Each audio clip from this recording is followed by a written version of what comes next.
Bonjour et bienvenue, c'est notre troisième vidéo d'initiation à la méditation silencieuse. Avec cette troisième vidéo, nous achevons le premier ensemble intitulé «Comment commencer dans la prière?». Nous avons vu les préalables, nous avons vu la dernière fois la préparation immédiate et nous allons voir aujourd'hui les grandes étapes de la méditation. Alors dans cette vidéo, j'aborderai tout d'abord ce qu'on pourrait appeler le sas d'entrée, se libérer des pensées négatives qui peuvent venir polluer la prière. Et puis ensuite, je détaillerai les 4 étapes traditionnellement repérées de la méditation. Celles que nous approfondirons dans la deuxième série de cette école de prière, deuxième série consacrée à comment durer dans la prière. Alors le premier point aujourd'hui, c'est d'aborder le sas d'entrée dans la méditation. Vous vous souvenez que la dernière fois, nous avions achevé la question de la préparation immédiate par le moment où, le corps étant disposé, nous nous mettions en présence du Seigneur. Un premier contact. Et puis j'avais dit que ce premier contact, il ne peut pas durer indéfiniment. Il est important ensuite d'entreprendre un autre travail. La première étape de ce travail, c'est celle que j'aborde maintenant. On pourrait dire qu'il s'agit de se libérer des pensées négatives. Pour entrer dans la méditation, il faut vraiment se présenter en vérité devant Dieu. Venez comme vous êtes. C'est la punchline de McDonald's, mais ça marche aussi pour la méditation silencieuse. Une autre manière de le dire, ce serait de reprendre la parole de la Vierge Marie. Voici la servante du Seigneur. Me voici, Seigneur, comme je suis. Ça peut être une bonne manière de s'appuyer sur cette parole. Me voici, Seigneur. Voici ton serviteur. Et puis, dans la foulée, il est bon de pouvoir exprimer au Seigneur et nommer du coup en même temps les sentiments qui m'habitent. De douleur, de joie, d'enthousiasme pour un projet, de tristesse, au contraire de paix. Pouvoir dire un peu ou sentir dans quel état je suis et l'exprimer devant le Seigneur. Et puis également, pouvoir repérer et nommer peut-être des idées, pour ne pas dire des idées fixes, qui me tournent un peu dans l'esprit, que je ressasse d'une certaine manière. Alors souvent, les sentiments sont liés à des pensées, mais pas systématiquement. Par exemple, je suis triste parce que l'un de mes enfants a des difficultés relationnelles à l'école.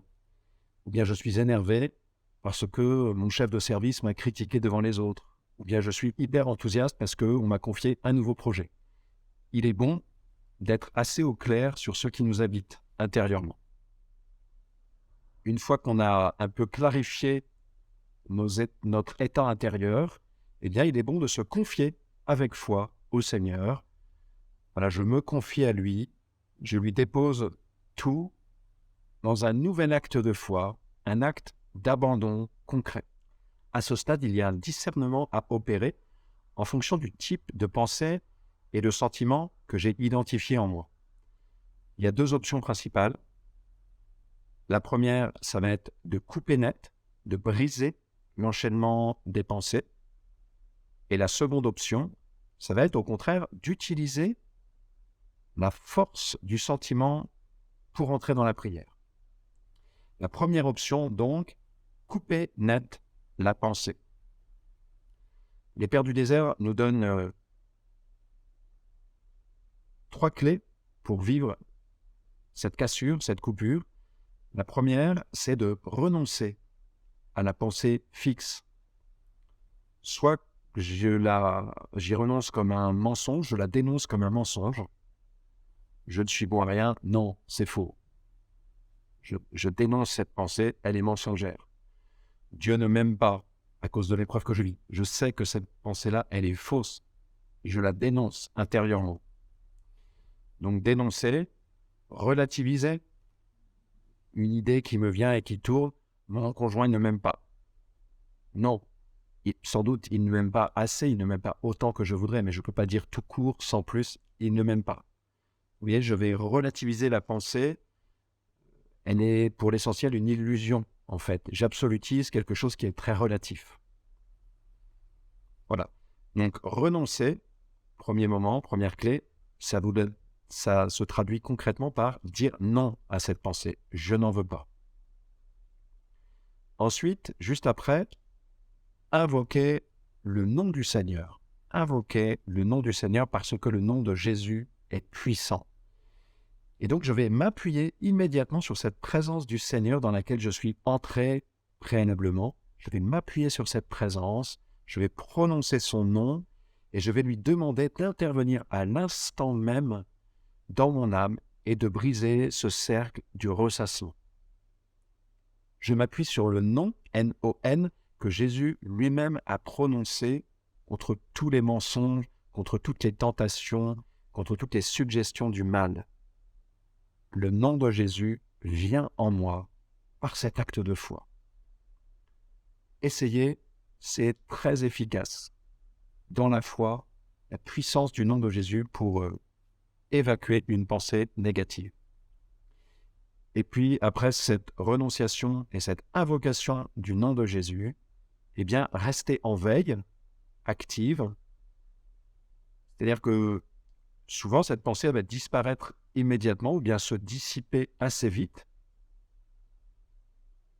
Il s'agit, vous voyez, de chasser cette pensée jusqu'au bout, hein, pas la laisser sur le rebord de mon âme, non, la chasser. C'est moi qui suis le maître à bord, et c'est moi qui suis le maître en moi. Et donc, j'évacue la présence de ces pensées lancinantes dont je ne veux pas, et que le Seigneur ne veut pas pour moi.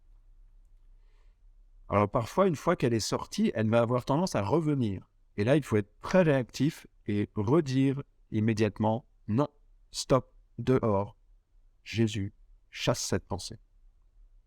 La deuxième option, pour vivre ce sas d'entrée, ça va être d'utiliser la force du sentiment.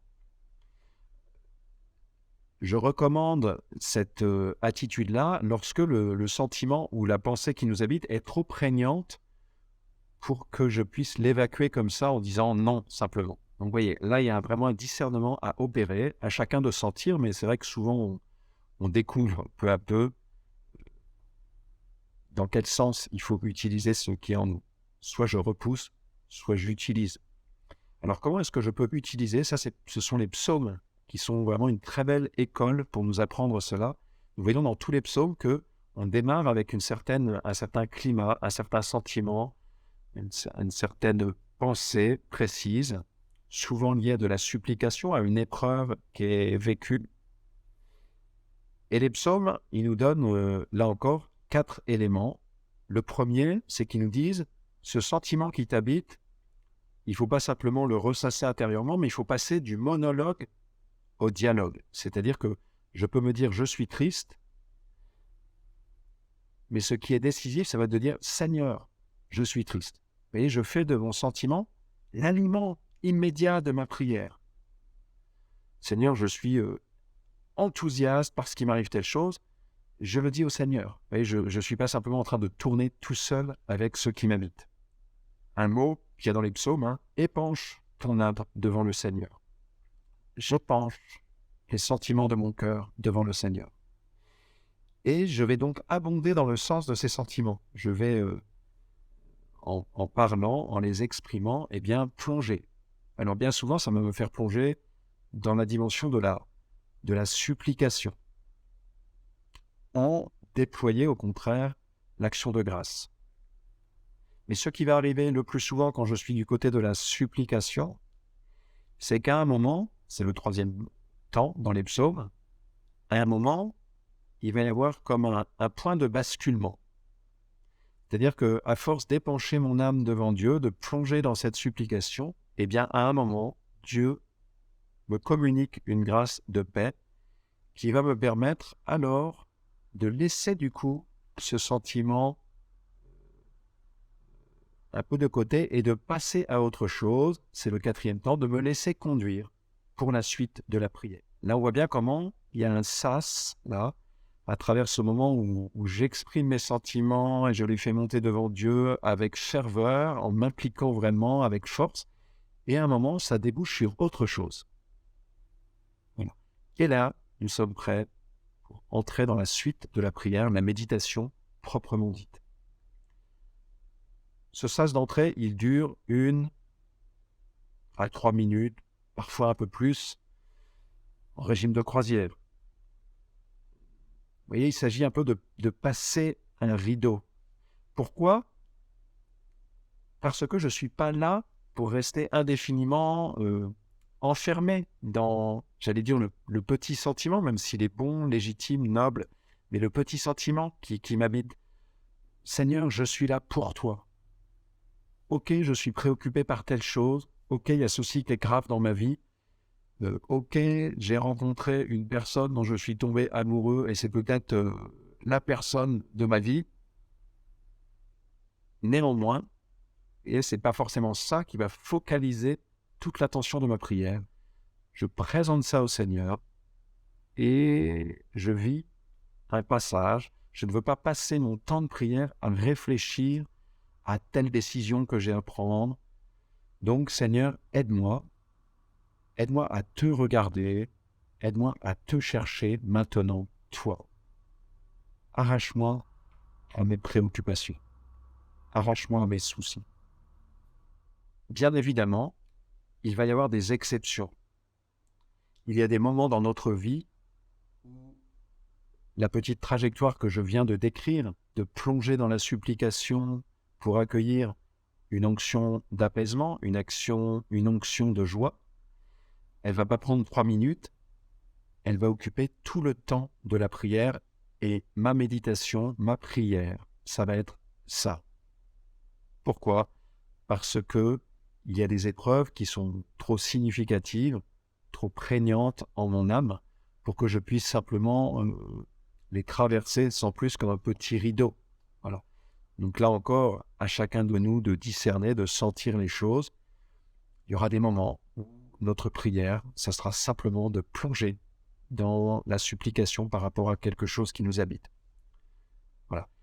Mais je voudrais quand même nous rendre attentifs. Il ne faut pas que ça soit systématiquement ça, sinon ça veut dire que nous manquons un discernement.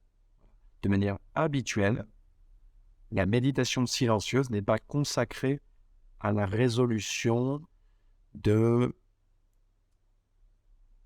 questions qui me préoccupent. Alors après ce sas d'entrée, nous voilà prêts à vivre la méditation silencieuse proprement dite. Classiquement, la tradition spirituelle a repéré 4 grandes étapes dans la prière. La première étape, c'est celle de la lectio. La deuxième, celle de la meditatio, la méditation. La troisième, l'oratio, l'oraison, prière vocale. La quatrième, la contemplation, contemplatio. On pourrait dire peut-être aussi l'écoute de Dieu. Tout d'abord, la lectio.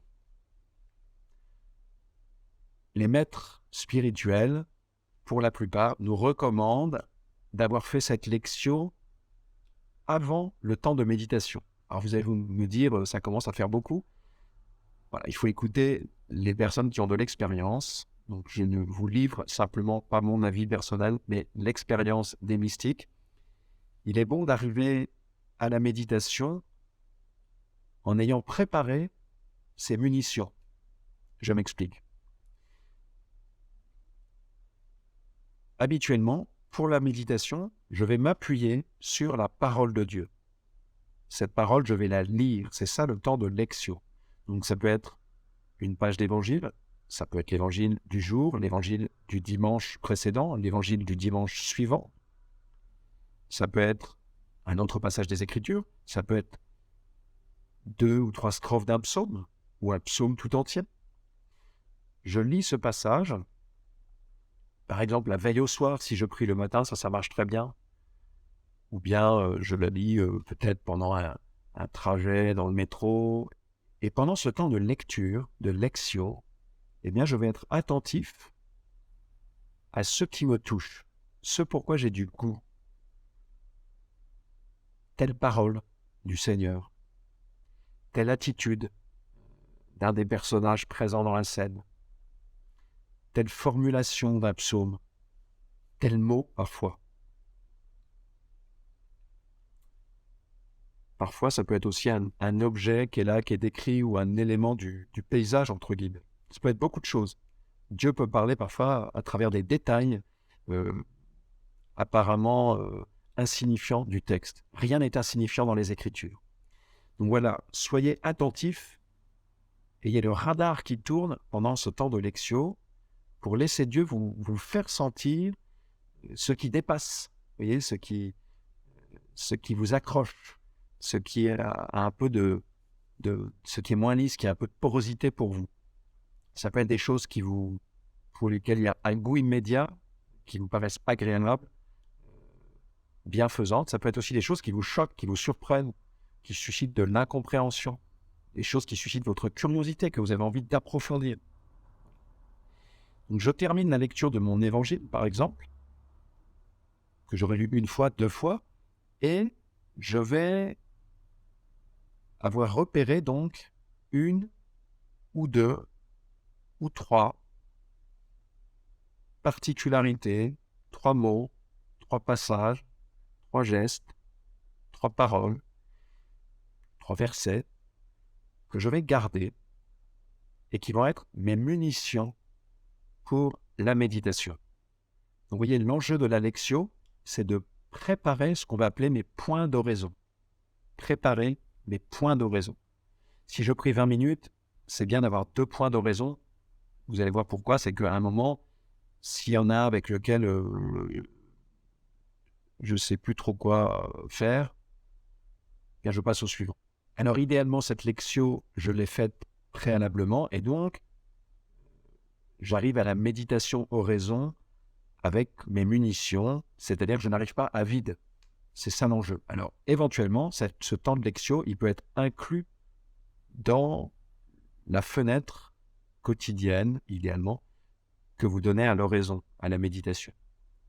Mais bon, dans ce cas, il faut faire attention à ce que le quart d'heure, il ne soit pas pris déjà par 7 minutes de lectio. Sinon, vous sentez bien que le temps de méditation, il va être vraiment trop serré. Donc, si vous incluez 5 minutes de lectio, eh bien, peut-être rallonger de 5 minutes le temps que vous aviez décidé pour la méditation.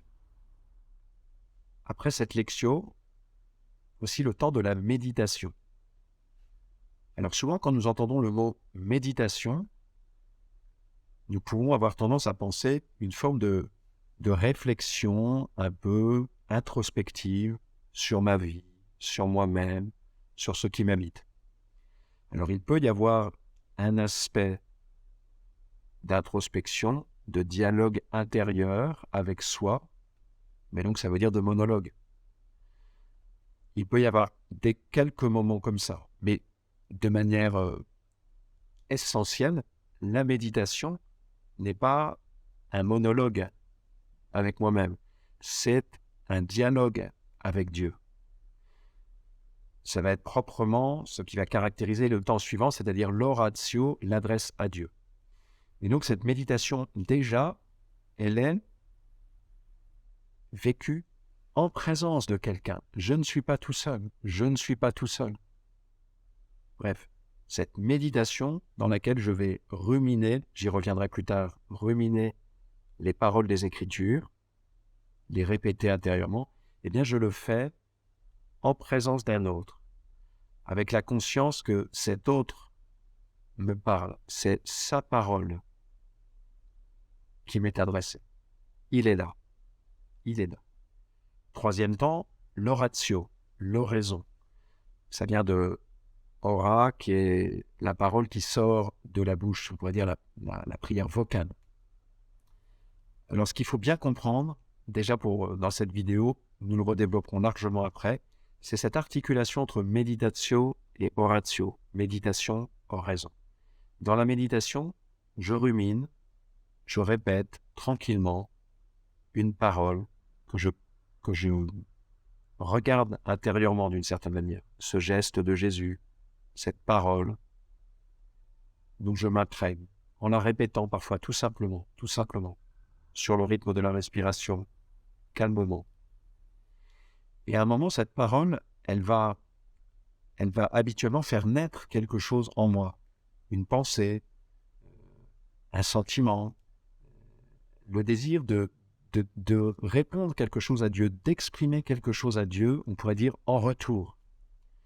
Et ça va être ça, cette parole adressée à Dieu, le moment de l'oraison. Et donc nous sentons bien comment dans méditation oraison, tout l'enjeu c'est que se noue et s'amorce un dialogue entre le Seigneur qui est présent et moi-même.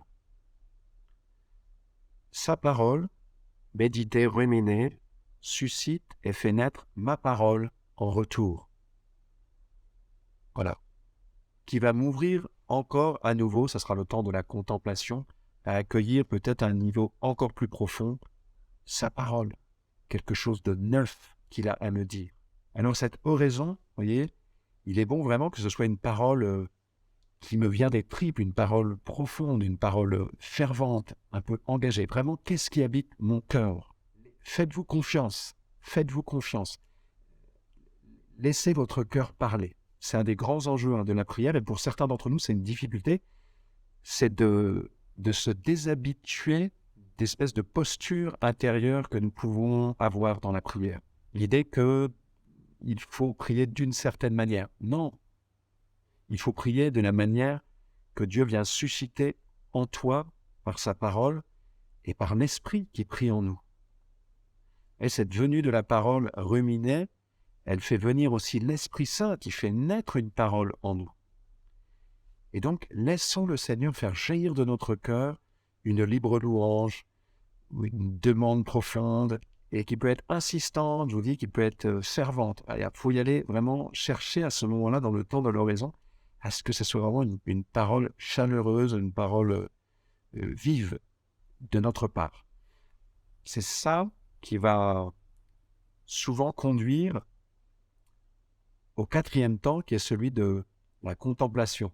Si je prie de manière trop superficielle, si je ne suis pas assez engagé, j'allais dire intérieurement dans l'oraison, si j'ose pas, vous voyez, répéter 10 fois de suite quelque chose qui m'habite, tout simplement comme nous y invite et le font beaucoup les moines en Orient, répéter une parole, répéter une parole, répéter une parole qui habite mon cœur, la répéter. Et en la répétant, eh bien, c'est cette répétition-là qui à un moment va conduire encore à autre chose. Je vais avoir comme un signal intérieur, souvent une forme d'invitation au silence, ou bien un espèce de recueillement qui va se produire, qui m'ouvre à un niveau plus profond à la présence du Dieu vivant. Et au fond, c'est un peu ça qu'on peut qualifié de contemplation, c'est accéder à la présence de Dieu à une profondeur nouvelle. Il est là dès le moment du départ, ce dont nous avions parlé dans la dernière vidéo, la mise en présence, dès le départ par un acte de foi, je suis connecté à Dieu. Puis, dans le temps de la méditation, vous voyez, où j'accueille sa parole et je la rumine, je m'adresse à lui dans l'oraison, je m'adresse à lui avec foi, avec ferveur, avec confiance, dans la supplication et les larmes peut-être, mais avec confiance. Et ça va me conduire, pas systématiquement, mais à un moment ou l'autre, à goûter, à accueillir, à être comme connecté à une profondeur nouvelle, avec une amplitude nouvelle à la présence de Dieu et à son action en mon âme. Dans ce quatrième temps de la contemplation, au fond, ce qui le caractérise, c'est une plus grande passivité de l'âme, des puissances de l'âme, une plus grande passivité de la volonté, une plus grande passivité de l'intelligence. Je serai beaucoup moins à réfléchir, à analyser. Les choses vont être beaucoup plus simples. Mais là encore, je ne peux pas rêver d'être immédiatement à ce stade-là ou dans cette disposition intérieure, dans cet état-là, Les saints du Carmel parlent de suspension des puissantes, on pourrait dire au minimum de ralentissement, d'apaisement profond. Pour me laisser conduire à ce moment plus passif, eh bien, il faut un premier moment, tout le démarrage dont j'ai parlé aujourd'hui, plus actif. Je reviendrai sur ce point essentiel dans notre prochaine vidéo. Donc à partir de la prochaine fois, nous abordons une deuxième série de 3 vidéos autour de la question « Comment durer dans la prière ?» Voilà, pour terminer, je vous propose de prier 1 minute.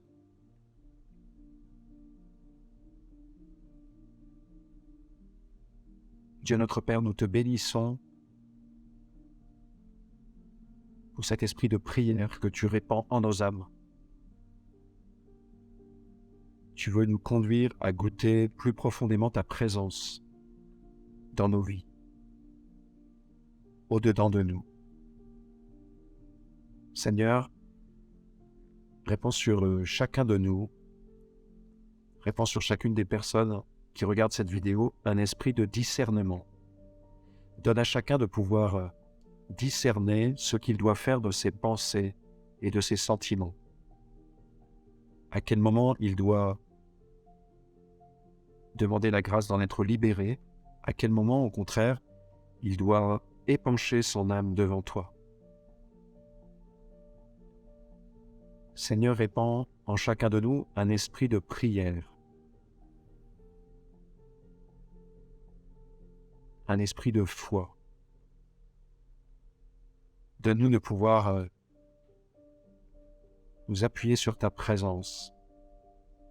Donne-nous de pouvoir libérer nos paroles, nos cœurs devant toi, comme un enfant devant son Père.